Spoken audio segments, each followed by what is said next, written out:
in my mind, there are three main keys to successful data.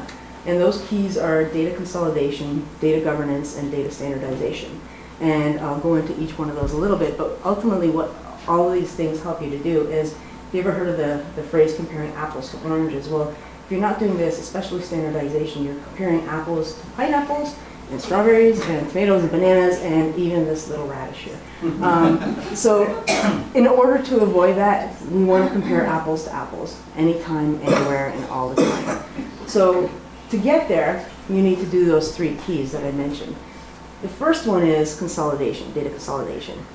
This is not an easy task. With all the data that we were talking about before coming at us from all these different areas, to be able to bring all the data into one central application with one central database that's fundamentally underneath that application is extremely difficult, especially depending on where you're starting from. There's a lot of work and a lot of manual work and a lot of rigmarole that goes into consolidating your data into one master record. So consolidation, though, does go a long way in helping you to get the information, the critical information, and the useful information that you can use to better manage your data and better manage your customers and to have a much more usability out of your database. The use of a master record database, again, that's where you have one database, one application, and all of your other functionality feeds from that.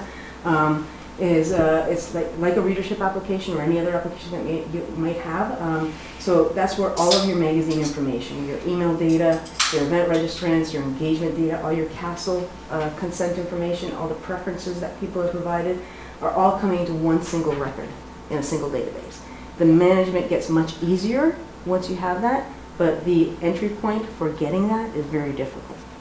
The other thing, the second thing, is data governance. Most people don't know what data governance means, they've heard of it, but basically what data governance is it refers to overall management and of the availability, the usability, the integrity, and the security of the data within your organization. So every organization, whether they refer to it as data governance or not, will have some form of data governance in place. It's basically saying, you know, this is where we store our data, it's encrypted here, we have a server, it's behind a locked door, nobody can come in and just, you know, fry the server if they've had a bad day or something like that. So governance involves the processes and the procedures concerning how the data is to be stored, how it's archived, how it's backed up, and protected from mishap, theft, or attack. The last one, and in my opinion, the most strenuous one, and the one that can really bring you the most yield, is data standardization.